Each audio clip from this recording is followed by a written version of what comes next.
მოგესალმებით. კлау საფეხურის პოდკასტიდან მე გახლავართ ანია სათიანი, საფეხურის ფსიქოლოგი და ფსიქოკონსულტანტი. ჩვენ კлау ვაგრძელებთ საუბარს მოზარდებთან დაკავშირებით და იმ მენტალურ ჯანმრთელობის საკითხებზე და სირთულეებზე, რაც ასაკობრივად გვხვდება ხოლმე, ძალიან მნიშვნელოვანია და ასევე მნიშვნელოვანია რომ განვიხილოთ. ჩვენ სტუმრად გვყავს დღეს კერძო სკოლა ლილეს დირექტორი ბატონი საბა ნათენაძე. თუმცა ბატონო საბა სანამ უშუალოდ გადავალთ საუბარზე, მინდა ორი სიტყვით შესავალი გავაკეთო, რატომ ხართ თქვენ დღეს აქ. უნდა გავამახვილოთ ყურადღება იმ საკითხზე, რომ ძალიან იმატა რაოდენობამ მოზარდებში იმ საკითხზე, რომ მენტალური ჯანმრთელობის პრობლემები ნელ-ნელა უფრო იმატებს თაობებში. და ამაზე სხვათა შორის ჯანდაცვის საერთაშორისო ორგანიზაციამაც სტატისტიკა ჩაატარა და 15%-ს აღწევს უკვე მსოფლიოს მასშტაბით რაოდენობა, ანუ მოსახლეობის 15%-ს უკვე მენტალური ჯანმრთელობა განსაკუთრებით მოზარდებში ძალიან ხშირია. რატომ გადავწყვიტეთ ახლა რომ სკოლის დირექტორი მოგვეწვია განსაკუთრებით თქვენ? გამოცდილებიდან შემიძლია ვთქვა, რომ საქართველოში არსებული სკოლებიდან ალბათ თამამად ვიტყვი, რომ 70% არ ფიქრობს იმაზე თუ საიდან იწყება ეს სირთულეები მოზარდებში. და რამდენად მნიშვნელოვანია თავიდანვე სკოლის პროცესში უკვე, აი, დაწყებით საფეხურზე თუნდაც სწორად იყოს აღმოჩენილი და პირველი ნაბიჯი საიდან იწყება, ხო?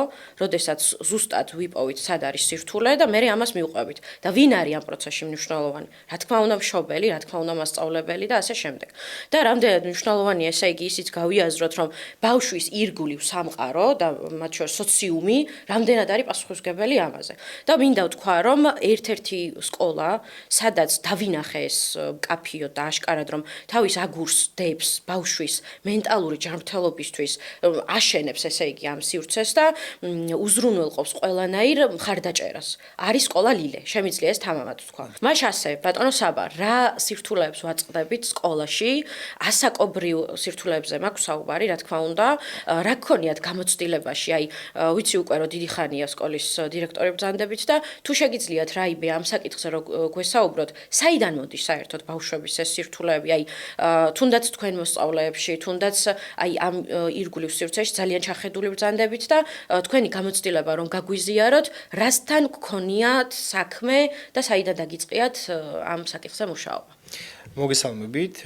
პირველ რიგში მადლობა მოწვევისთვის. ძალიან საინტერესო არის მსგავსი ტიპის საკითხებზე საუბარი და ცნობიერების ამაღლება.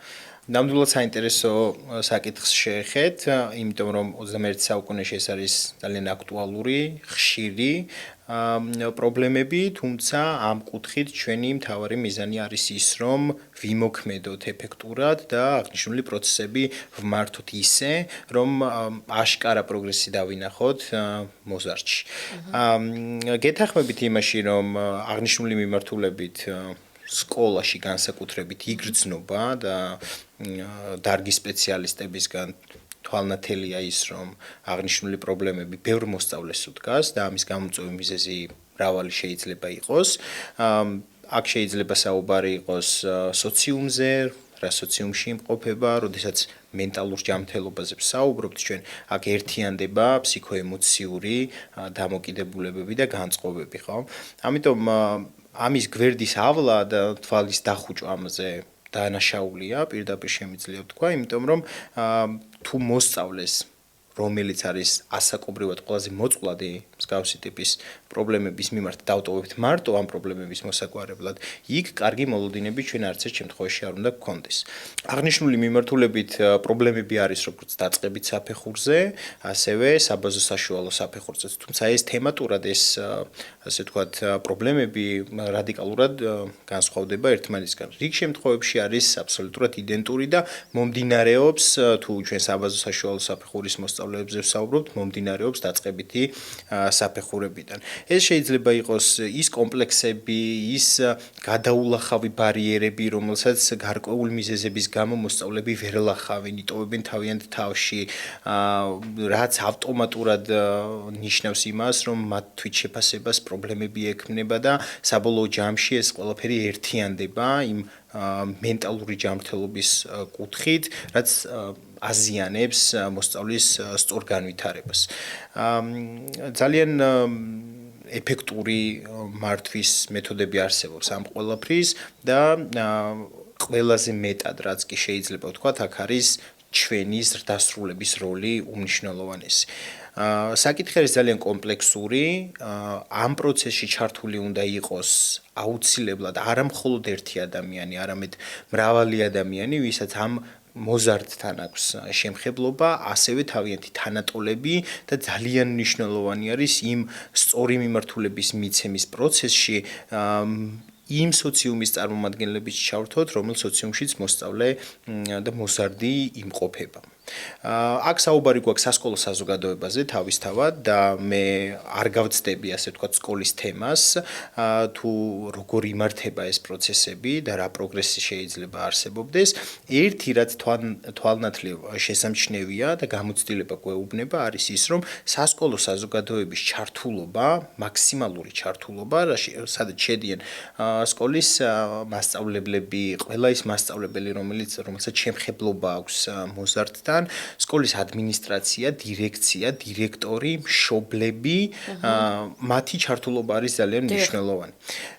შესაბამისად, აი ეს კომპლექსური მიდგომა უზრუნველყოფს იმას, რომ საბოლოო ჯამში დაიძრას უკეთესობისკენ გარკვეული საკითხები და დავინახოთ პროგრესი. ამაზე ბედნიერება არაფერი არ არის, რომ დაინახავ კონკრეტული პრობლემის წინაშე არსებულ მოზარდს, სახავი მიზნებს და პრობლემის გადაჭრის გზებს, ახორციელებ ამ სამოქმედო გეგმას და ხედავ პროგრესს. ეს არის, არ ვიცი, ალბათ ამ დარგის სპეციალისტების და ზოგადად საგანმანათლებლო დაწესებულებაში დასაქმებული ადამიანებისთვის ყველაზე დიდი мотиваცია. ჩვენ აქ არ ვსაუბრობთ აკადემიურ ნაწილზე, ვსაუბრობთ მხოლოდ და მხოლოდ ამ ტიპის პრობლემებზე. აი ეს სირთულეები როცა დგება უკვე და უკვე აი რაღაცა პრობლემა ახსენეთ, ვერიდები ხოლმე ამ სიტყვას, მაგრამ თქვათ პრობლემა, იმიტომ რომ ნამდვილად არის პრობლემა, როცა ამ საკითხების წინაშე ვდგებით. რა პროცესში ავლენენ ხოლმე ბავშვები ამ აი თუნდაც სოციალური უნარების ნაკლებობას, თუნდაც აი კოგნიტური აი ეს ყველაფერი, ეს პრობლემა სად იჩენს ხოლმე თავს, სად ამოტივტივდება, ასე რომ ვთქვათ. პროცესში რასაც დავკვირვები ვარ და გამოცდილება რასაც მეუბნება, ამ ყველაფერს აქვს თავისი გამომწვევი მიზეზები. ეს შეიძლება იყოს ოჯახში არსებული რთული სიტუაცია, ეს შეიძლება იყოს მეგობრებთან არსებული რთული სიტუაცია, ურთიერთობებთან დაკავშირებული გამოწვევები, რომელსაც ვერ მართავენ მოზარდები დამოუკიდებლად. და კლასში ძირითადად დუხს ხოლმე ამ დროს ურთიერთობებიც, აკადემიური პროცესიც, მასწავლებლებთან ყოველთვის უარყოფითი დამოკიდებულება, აი გვაქვს ახლა ჩვენ სკოლებში ძირითადად ეგ არის ხოლმე, ჩემთანაც საფეხურში როცა მოდიან ბავშვები, რთული ქცევებით და პირველი სადაც გამოავლინა ეს არის, სად? სკოლა. სკოლაში ხდება ყველა, აი არ იფილტრება არაფერი. სკოლა არის სივრცე, სადაც აი ხელის გულზე ვხედავთ უკვე სირთულე სად არის. იქ ავლენენ, მაგრამ ჩანასახი არის საკმაოდ ესეთი ღრმა და ალბათ აკადემიურ სივრცეში ყველაზე მეტად, ხო? ზუსტად გეთანხმებით, ნახეთ რა კუთხით, როდესაც საკლასო სივრცეში იმყოფ ჩვენ და გავიაზროთ ერთი მნიშვნელოვანი რამ, ნახეთ, მოზარდის ცხოვრება, დღის რეჟიმი აწყობილი არის ფაქტობრივად სკოლის დღის რეჟიმზე. ჩვენი არსებული რეალობა არის ის, რომ დაწყებით საფეხურის მოსწავლეები დღის უდიდეს ნაწილს 9 საათიდან 6 საათამდე პერიოდს ატარებენ სკოლაში, ხოლო საბაზო საშუალო საფეხურის მოსწავლე სკოლაში დღის 6 საათს ატარებს დღის განმავლობაში, რაც საკმაოდ დიდი დრო არის იმისთვის, რომ ბევრი მოვლენა მოხდეს სკოლაში, როგორც მასწავლებლებთან ურთიერთობაში, ისე თანატოლებთან ურთიერთობაში. აქ არის ძალიან მნიშვნელოვანი ის, რომ ეს პროცესები ძალიან ჯანსაღად იყოს აგებული და ურთიერთდაკავშირებული ერთმანეთთან. თუ აქ რაიმე ტიპის ბზარი გაჩნდა ურთიერთობებში, ავტომატურად ნიშნავს ეს იმას, რომ ამას თავისი უკუგება და უკავშირი ექნება. ზუსტად ამიტომ არის ჩვენი უმნიშვნელოვანესი როლი, რომ დავაკვირდეთ ამ პროცესებს და გარდამტეხი მომენტები არ გამოგვჭეს თვალთახედვის არიდან. ამ პროცესში მინდა ალბათ დავამატო კიდევ ერთი რამ, რომ აკადემიურ სივრცეში საერთოდ ზოგადადაც იკვეთება ასევე აი ყველაზე მეტად ეხა ჩვენ რაც გქონია ხო სკოლაში ამ მომენტში რაც გვაქვს დღის წესრიგში სწორედ ის არის რომ აი მოზარდობაში უკვე ვლინდება აგრესიული მიმართულებით მაგრამ თავიდან ქონდა დასაბამი აი რაზზე მინდა იცით გავამახვილო ყურადღება სკოლაში რომ თავის დროზე იყოს აღმოჩენილი ის სირთულე რაც არის რეალურად შემდეგ უკვე აი საბაზო საფეხურია ხო იქ უკვე შეიძლება აი ნაკლები იყოს გამოვლინება იმ აგრესიის იმ რაღაცა ემოციური სირთულეების ხა ჩვენთან არის მომენტები რომ ბავშვები აი თავიდანვე ავლენენ ამ სირთულეს მაგრამ არ მიაქცია ყურადღება არავინ, ან რაღაცა გამორჩათ, ან რაღაცა აი მშობლებმა თქვეს უარი რომ ემუშავათ, ან რაღაცა მთელი ამბებია, ძალიან ბევრი პროცესია მანდ.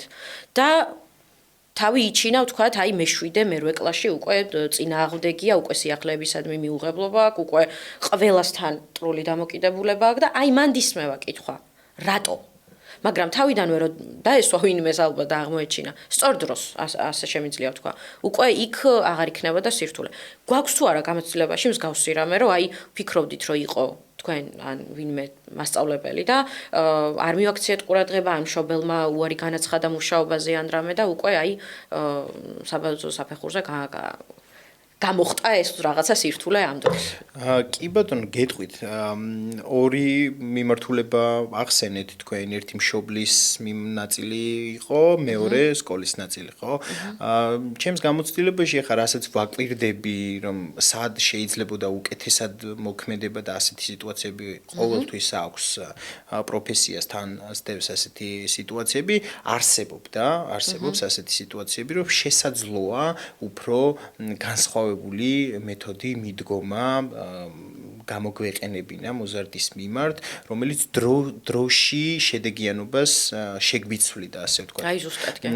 როგორც ასეთი მოვლენა და შემთხვევები რომ დაწყებით საფეხურზე უგულებელ ყოფილიყო და ამას თავი ეჩინა შემდეგ საბაზო საშუალო საფეხურზე ჩემს პრაქტიკაში ჯერჯერობით ასეთი გამოცდილება არ არის, თუმცა გამოცდილება არის ისეთი, რომ ამ მიმართულებით მშობელი აცხადებს თანამშრომლობაზე უარს იძახის, ესე პირდაპირ არ იძახის უარს, თუმცა მისი ქმედებებიდან, მისი ჩართულობიდან გამომდინარე იგივეს ნიშნავს ჩვენთვის, როგორც ზოგად საგანმანათლებლო დაწესებულებების წარმომადგენლებისთვის. სამწუხარო რეალობა არის ეს ნამდვილად. იმ პირობებში, როდესაც რასაც ვაკვირდებით 21 საუკუნის მოზარდები, თინეიჯერები, უფრო და უფრო გამოხატავენ სურვილს ფსიქოლოგთან თანამშრომლობის, ამ თემებზე საუბრის, ღიად საუბრობენ ამ საკითხებზე, რატომღაც მაინც ხვდებით იმ სტერეოტიპებს, რომ მშობლებისგან, რომ რა საჭიროა. ეს არის ნამდვილად საჭირო, ეს არის ბავშვის მოზარდის ფსიქიკისთვის, ფსიქოლოგიისთვის აუცილებელი, რომ იყოს შესაბამისი დარგის სპეციალისტების ჩართულობა, რომელიც დაეხმარება კონკრეტული გამოწვევების დაძლებაში.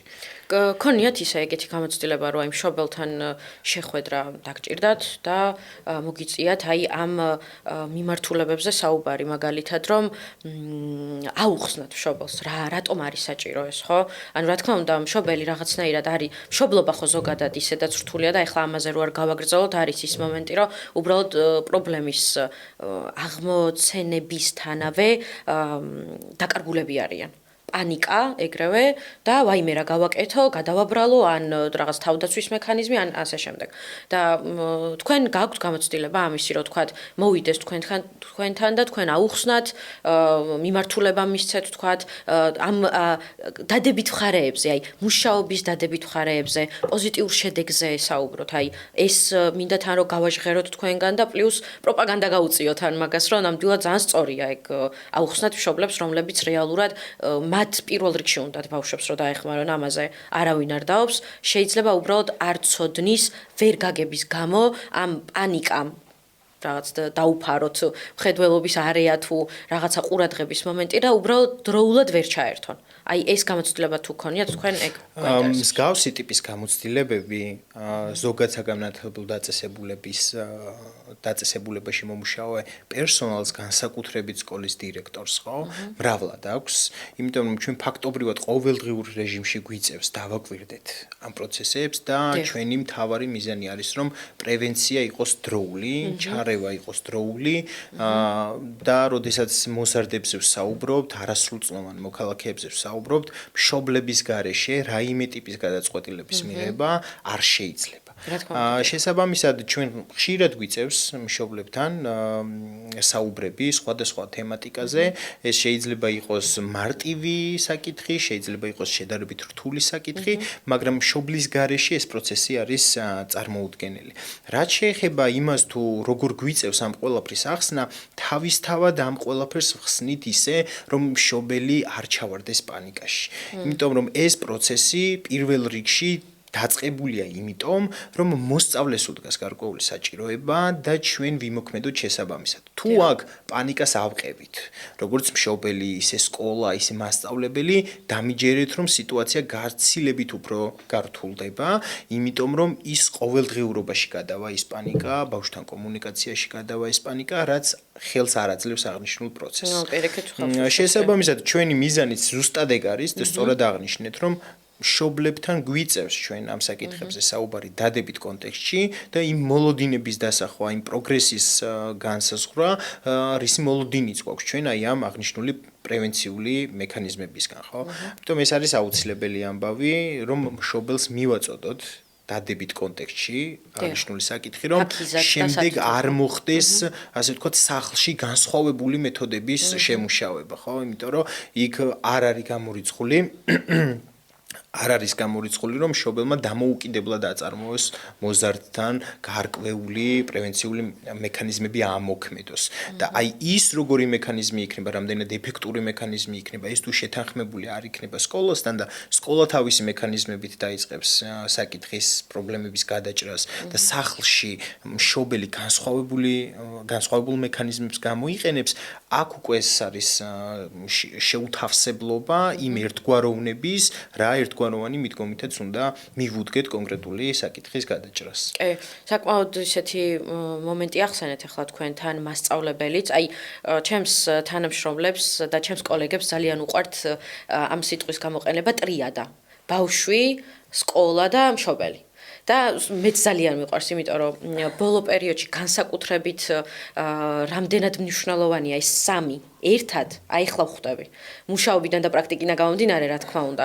და აქ თქვენ ახსენეთ მასწავლებელი. აი შემიძლია თამამად თქვა, რომ ახლა სადაც მუშაობ, არის ზუსტად ეგ ტენდენცია, რომ მასწავლებელი რამდენად ფაქიზად უდგება გარკვეულ საკითხებს და რა თქმა უნდა, იქ გადამუშავებები ხდება, იქ რაღაცა კომუნიკაცია ფსიქოლოგთან, დირექციასთან და ერთი კიდევ მინდა ვახსენო და ძალიან აღტაცებული რითიც ვარ არის ის, რომ მასწავლებელი სვამს კითხვას, როგორ ქნა ეს? აი როგორ მივიდე ამ შედეგამდე რაც გვინდა. აქ რაღაცა პატარა საბჭო ვიკრიბებით და განვიხილავთ ამას. აი ეს ჩართულობა და ამ ტრიადის აღიარება ალბათ პირველ რიგში არის ძალიან მნიშვნელოვანი, რომ მასწავლებელმა სწორი კომუნიკაციით, სწორი მიდგომებით და სწორი უკავშირით მიაწოდოს მშობელს და აი ერთად მერე ბავშვს. ამ საკითხზეც თუ შეგიძლიათ გითხრათ, რომ აი მასწავლებლები არიან ასეთი ჩართულები, თამამად ვიტყვი და ზოგადად ეხა ისეთი ბავშვებიც ყოლია და თერაპიები ძალიან ბევრი ჩამიტარებია ისეთ ბავშვებთან, რომლებთანაც მასწავლებელმა ძალიან ბევრი რამე გააფუჭა. აი არასწორი უკავშირით და არასწორი მიდგომებით. აი რამდენად მნიშვნელოვანია ბავშვის თვითშეფასებისთვისაც კი ის რომ სწორად იყოს მიწოდებული მასწავლებლის მხრიდან. აი ხო იცით ასაკობრივ მომენტებში კიდე ბავშვები როგორ განიცდიან ამ უკავშირს განსაკუთრებით მასწავლებლებისგან, ხო? და არის მომენტი რომ ან გვაფუჭებთ რაღაცას, ან პირიქით ძალიან მამოტივირებელი ხდება მათთვის. ამ საკითხზე ქონიათ თუ არა მუშაობა, ვიცი რომ სკოლაში ახლა ამ წუთას ხდება. აი, საიდან მომდინარეობს, სულ ასე იყო თუ არა მომავალში, რა იგეგმება და რა შეგიძლიათ რომ გაგვიზიაროთ? ძალიან საინტერესო შეკითხვა არის. გამომდინარე იქიდან, რომ ეს შეკითხვა ეხება მთლიან პროცესს. თუ ვინ არის ამ პროცესში ჩართული და აქვე შემიძლია გითხრათ და დაგიდასტუროთ ის, რომ ლოგიკურად რომ მივყვეთ ამ მიმდინარეობას, მასწავლებელი გაცილებით მეტ დროს ატარებს მოსწავლესთან, ვიდრე თუნდაც სკოლის დირექტორი. მიუხედავად იმისა, რომ სკოლის დირექტორებს მუდმივად აქვთ ბავშვებთან კომუნიკაცია, მუდმივად აქვთ აი ამ გამოწვევებზე საუბარი და ასე შემდეგ, უშუალოდ საგაკვეთილო პროცესი, რომელიც მთელი დღის განმავლობაში მიმდინარეობს, ხო? ამ ბავშვებთან კომუნიკაციას ამყარებს მასწავლებელი. თუ ამ შეხვედრების შემდეგ სკოლის დირექტორთან, ფსიქოლოგთან, სხვადასხვა რგოლის წარმომადგენლებთან იყო პრევენციული მექანიზმები ამოქმედებული, მაგრამ საგაკვეთილო პროცესში განსხვავებული კომუნიკაცია ხდება, ეს აზიანებს პროცესს. სწორედ ამიტომ არის ის, რომ ჩვენ და დარწმუნებული ვარ, რომ ძალიან ბევრი ადამიანი ასე უდგება პროცეს მენეჯმენტში, რომ განცალკევებით არ განვიხილოთ ეს საკითხები. თუ ერთხმად შეთანხმება მოხდება ამ მიდგომების მეთოდების, თუნდაც იმ ასე ვთქვათ, შეკითხვების არსებობის, რომელიც დაისმება მასწავლებლების მხრიდან, ფსიქოლოგის მიმართ, დირექტორის მიმართ, თუ როგორ უნდა მივუდგეთ პროცესს, რა რეკომენდაციები გაქვთ და ასე შემდეგ, პროცესი რა თქმა უნდა ბევრად უკეთესად წარიმართება. მასწავლებელს აქვს მნიშვნელოვანი როლი. მნიშვნელოვან როლში რა იგულისხმება, ხო? ის კომუნიკაციის ფორმა, რომელსაც მასწავლებელი ამყარებს მოსწავლესთან. мотиваციის მიმცემი, მასტიმულირებელი მექანიზმების ამოქმედება, რომელიც მოსწავლის აღიარებისკენ არის მიმართული, მოსწავლის დაფასებისკენ არის მიმართული, ხო? ეს ყველაფერი არის ძალიან მნიშვნელოვანი იმ კუთხით, თუ მოსწავლეს ეს სჭირდება და თუ გადაწყვეტს გუნდი, რომელიც აი ამ საკითხების მოგვარებაზე მსჯელობს, რომ ამ ეტაპზე მნიშვნელოვანია, რომ პირველ რიგში მოსწავლე იყოს, მოსწავლემ თავი იგრძნოს სკოლაში აღიარებულად, დაფასებულად და ეს გამოხატულება არ არის მხოლოდ მისი თანაკლასელებისგან, ეს გამოხატულება იგრძნობა მასწავლებლისგან, მენეჯმენტისგან, დირექტორისგან. ეს არის ძალიან მნიშვნელოვანი და მე ყოველთვის, როდესაც მსგავსი ტიპის საკითხებზე მიწევს მუშაობა, ყოველთვის ვიწყებ მოსწავლეებთან мотиваციის მიმცემი შეხვედრებით. ყოველთვის ვიწყებ ამ ჩემი შეხედულებების, ჩემი გამოცდილების გაზიარებით და სხვათა შორის ამ მიმართულებით საკმაოდ კარგი შედეგები მაქვს იმ კუთხით, რომ მოსწავლეების ჯერად შენი, მოსწავლეები იმედით არიან განწყობილი, რომ აი ასე ასაფორთებ, მხარს უჭერ, აფასებ, მისგან მოლოდინები განსხვავებული, განსაკუთრებული გაქვს და იცის, რომ მას ეს შეუძლია. ამიტომ თუ ეს მიდგომა მხოლოდ ერთი მხრივ იქნება, მაგრამ მეორე მხრივ არ იქნება, ეს პროცესის მხოლოდ დამაზარალებელი არის და არა ხელშემწყობი ფაქტორი. დიახ. არაფორმალური განათლებაც თქვენ სკოლაში ძალიან ისე აქტიურად მიმდინარეობს პროცესში. ახლა ჩემთვის ძალიან ახალი იყო სკოლის სივრცეში ფსიქოლოგის საათი, აი როგორც კლუბი რო ჩამეტარებინა. და აი საკმაოდ ისეთი მნიშვნელოვანი გამოცდილება იყო. სკოლაში ხო რაც სკოლას ეხება, მხოლოდ იმაზე ვსაუბრობთ. ანუ ვერ მივედი იქამდე, რომ თქვათ, აი რაღაცა პატარა პროექტი გაგვეკეთებინან, რამე იმდენად ბევრი აქვთ ბავშვებს მოსაყოლე, მხოლოდ სკოლის, აი თუნდაც ის სტრესული სიტუაციები, ის გამოცდები ისე ხო, აი აკადემიური ხარი ხო ძირითადად ეს არის, რაც ბავშვებს ამძიმებთ ხოლმე სკოლაში, ის სოციუმიდან წამოსული რაღაცა სტიგმების გამართლება, თუნდაც რომ აი კარგი მოსწავლე უნდა იყო, კარგი დედიშვილი ხარ და ასე შემდეგ, ხო? აი ისეთი სირთულეები წამოვიდა ეხლა სკოლაში, სირთულეებს არც ვიტყვი, გაზიარება ხდება ჯერ მარტო იმისი, რაც ხდება სკოლაში. და რამდენად მნიშვნელოვანია თუნდაც კვირაში ეს 1 საათი, რომ ფსიქოლოგიის კლუბზე კონდეთ ბავშვებს, აი როგორ გითხრათ, ამოსუნთქვის საშუალება რა, ლაპარაკი იმაზე, რომ აი ეს მიჭირს. ეს არის ჩემთვის ახლა ყველაზე ესეთი რაღაც აი მართველი სირთულე. და აი ეს გადავლახოთ ერთად. ბავშვები იმასაც საუბრობდნენ, აი რაღაც პრობლემა რაც კონდათ, დირექტორთან ერთად, მასწავლებელთან ერთად როგორ გადალახავდნენ ამას. ეს ძალიან უჩვეულოა, შემიძლია ვთქვა, იმიტომ რომ არსებობს ახლა სკოლები, ფსიქოლოგი არ ყავთ იქ და მით უმეტეს ის მომენტი, რომ ანუ სივრცეს აძლევდეთ ასე, სადაც შეუძლიათ, რომ აი გამოხატონოს ყველაფერი. საიდან წამოვიდა ფსიქოლოგიის კლუბის შექმნის თუნდაც იდეა? უმნიშვნელოვანეს საკითხს შეეხეთ, ჩემს ასე ვთქვათ, პოზიციას დავაფიქსირებ არაფორმალური განათლების მიმართ, რომ 21 საუკუნეში პირადად ჩემთვის არაფორმალურ განათლებას როგორც მინიმუმ ფორმალური განათლების როლი აქვს მოზარდის ცხოვრებაში. შესაბამისად, როდესაც დავიწყეთ ფიქრი იმაზე, თუ როგორ განვავითაროთ ჩვენი არაფორმალური განათლება, როგორც ეს ფორმალურ განათლებასთან ჩაშენებული არაფორმალური აქტივობები და მიზანმიმართული ღონისძიებები, არამედ აბსოლუტურად განცალკევებული მიმართულება, რომელიც ფორმალურ განათლებას და ეროვნულ სასწავლო გეგმასთან მიმართებით შემხებლობაში არ არის. იმიტომ რომ ეს პრობლემები დგას, იმიტომ რომ დღეს ზუსტად ამ საკითხზე და თემაზე ვსაუბრობთ, თუმცა ეს პრობლემები აქამდეც ნათელი იყო ჩვენთვის, ეს საკითხები, მოდი პრობლემას არ ვიხმარ, იმიტომ რომ შეჩვეთ პრობლემის ამოიღოთ ეგ სიტყვა ძალიან ის არის. ნამდვილად. აი ამ кейსების შემცირების მიზნით, როდესაც ჩვენ დავიწყეთ ფიქრი, რა უნდა შევთავაზოთ ბავშვებს, ბევრი არ გვიფიქრია სხვათა შორის იმაზე, რომ ამ მოზარდების უმნიშვნელოვანესი ნაწილი არის თავიანთი თავზე ინფორმაციების გაზიარება. და თუ ეს სივრცე არის იმ კომფორტის ზონა, სადაც მოსწავლე თავს გრძნობს, მაშინ შედეგი არის ძალიან ნათელი. და როდესაც თქვენ ფსიქოლოგიის კლუბის ფარგლებში ხვდებით მოსწავლეებს და ესაუბრებით სხვადასხვა ტიპის საკითხებზე და ისინი აზიარებენ თავიანთ გამოცდილებას, მათ აქვთ უნიკალური შესაძლებლობა, რომ მიიღონ უფრო ობიექტური, უფრო დასაყრდნობი შეხედულებები თქვენგან, ჩემგან, ნებისმიერი ადამიანისგან, ვინც ამ პროცესებში არის ჩართული და განუყოფელი ნაწილი არის. გარდა ამისა, ჩვენი ძალიან მნიშვნელოვანი არის კიდევ ერთი საკითხი, რომ ჩვენ შემთხვევაში დაწყებითი საფეხურზე პრევენცია საიდან უნდა დავიწყოთ, ხო? დაწყებითი საფეხურიდან უნდა დავიწყოთ პრევენცია, იმიტომ რომ ამის საჭიროება ჩვენს თაობას, ახალ თაობას ნამდვილად აქვს.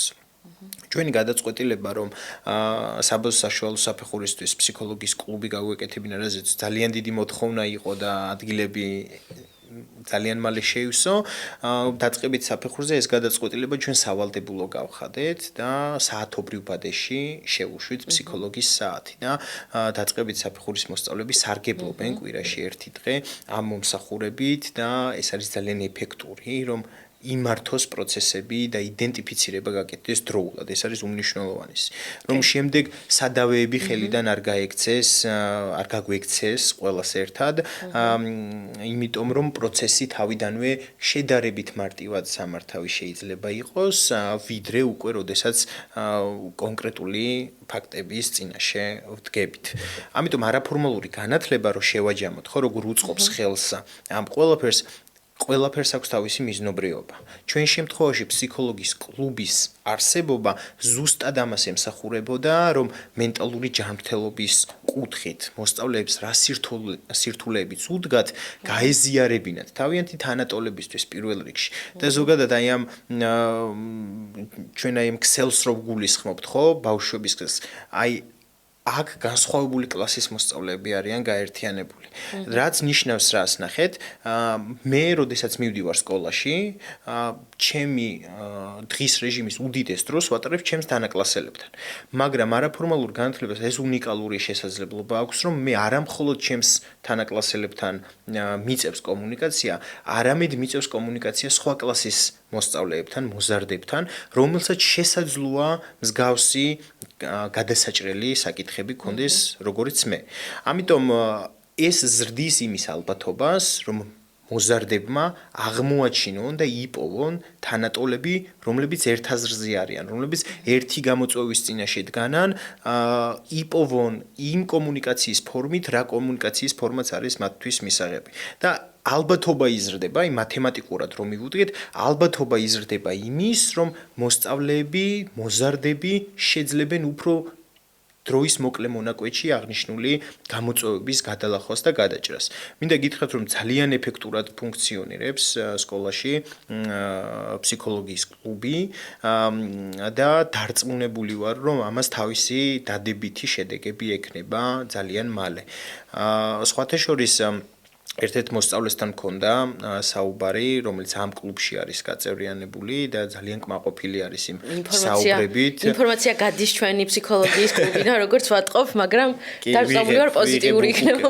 უკავშირებს ვიღებ მოსწავლეებისგან, რომ როდესაც ვაფასებთ ჩვენ ამ საქმიანობას, როგორ მიდის პროცესი, თავისთავად ჩვენ ვიღებთ ინფორმაციას იმის შესახებ, რომ რამე სხვა არ გვირჩევდით. ესეც ძალიან მნიშვნელოვანი ფაქტორია, როდესაც სკოლის დირექტორი მე-7 კლასის მოსწავლეს ეუბნება, რა რჩევა გექნება, როგორ ფიქრობ, როგორ უნდა განვითარდეს ეს საუბრები, რომ თუ რაიმე საკითხი გამოწვევა გიდგას ისეთი, რომელიც ჯერჯერობით ვერ გახსენი და ვერ დაძარი ამაზე საუბარი, როგორ მოგიდგეთ ისე, რომ შენ ამაზე შეძლო საუბარი და ჩვენთვის გაზიარება. ეს არის პირველი ნაბიჯი იმისკენ, რომ მოსწავლე არის დაფასებული და აღიარებული ყველაზე, რგოლების მიხედვით თუ ავიღებთ ყველაზე მაღლამდგომი რგოლის მიერ და ეს ბავშვებში ძალიან ემოციურად ძალიან დადებითი ემოციების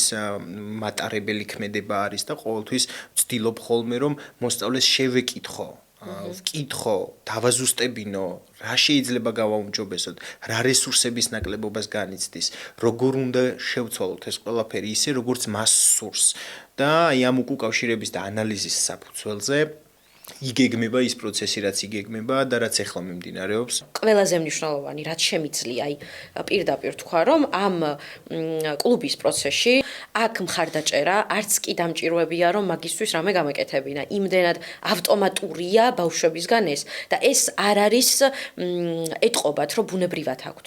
ეს არ არის ხელოვნური. და ამის მიღება ხდება მხოლოდ იქ, სადაც არიან თავისუფლები, სადაც არანაირი ბერკეტი, აი ისეთი არ აქვთ, მოჭიმულები არ სხედან, რომ აი ეხლა რაღაცა სწორად თქვა, ეხლა რაღაცა ისე, აი ბუნებრივად მიდის პროცესი და ბუნებრივად საათნახევრიანი ის აქვს ხოლმე შეხვედრა ყოველთვის.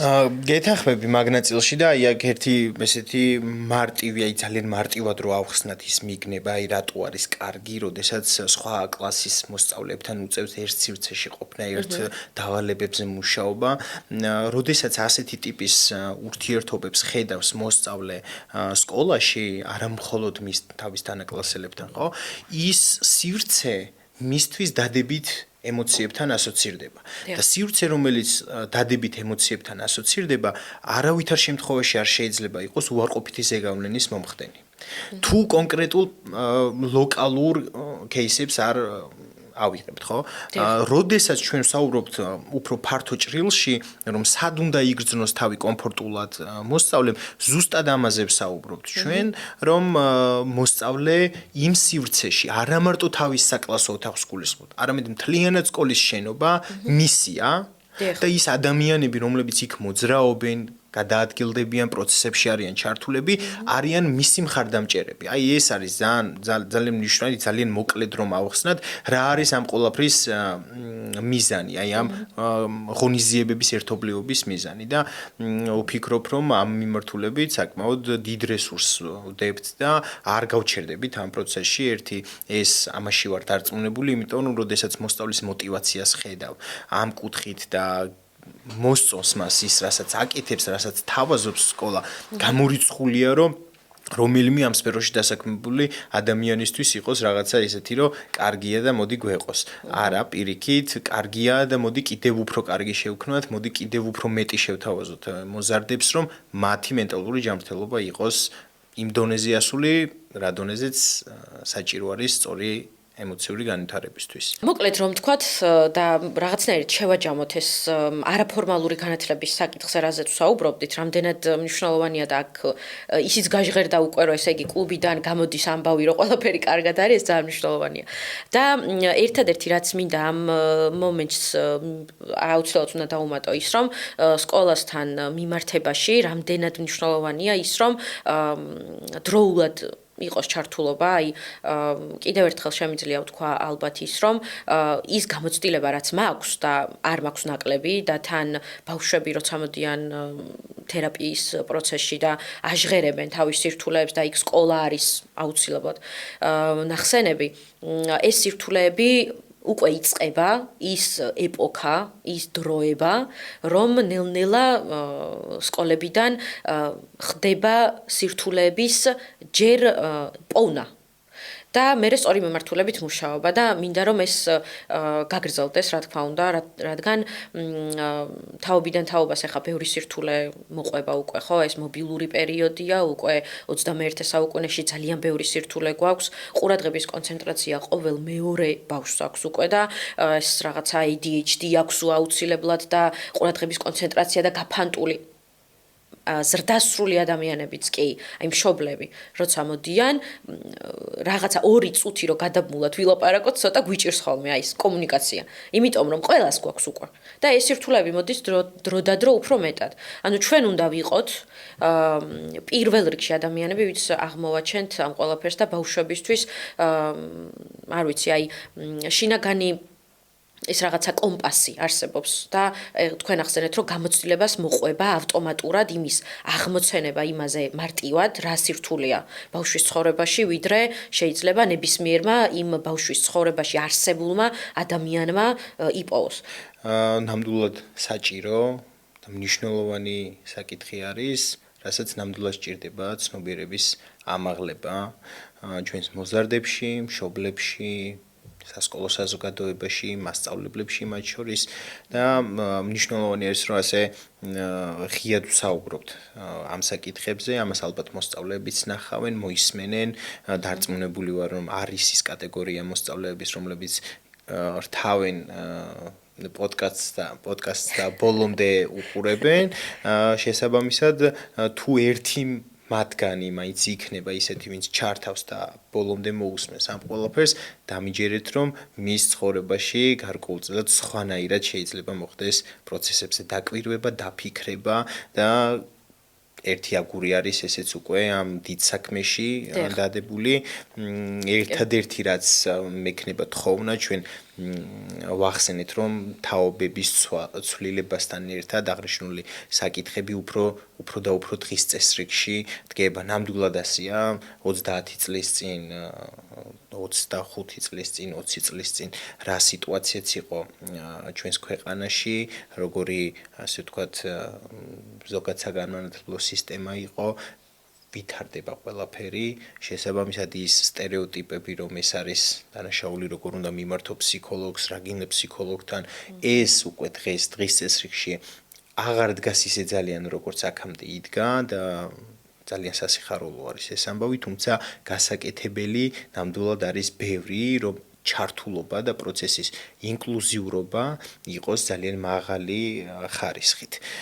შესაბამისად, თხოვნა მექნება მშობლებთან, მოსწავლეებთან, რომ ამ პროცესს ხელი არ შეუშალოთ და პირიქით, რაც უფრო მეტად იქნებით ჩართულები ამ პროცესში, როგორც სკოლის დირექციასთან, ისე სკოლის ფსიქოლოგთან, ისე მასწავლებელთან, ეს მხოლოდ და მხოლოდ უზრუნველყოფს იმას, რომ თქვენი შვილის მოზარდის მომავალი იყოს შედარებით უფრო გაუმჯობესებული დროთა განმავლობაში და ნამდვილად დადებითი შედეგების მომტანი შეიძლება იყოს აღნიშნული ჩართულობა. ამიტომ ეს მიმართვა მექნება თქვენს პოდკასტში. ძალიან მნიშვნელოვანი მიმართვაა და ჩვენ შევეცდებით რომ ბავშვები მზრდასრული ცხოვრებისთვის და სირთულეებისთვის, რაც ცხოვრებაში ელით, ყველაზე მეტად სტრესმედეგი იყოს ბავშვი ამ სამყაროს მიმართ და აუცილებელია ყველამ ამ პროცესში ჩვენი წილი პასუხისმგებლობა და პროცესი შევიტანოთ.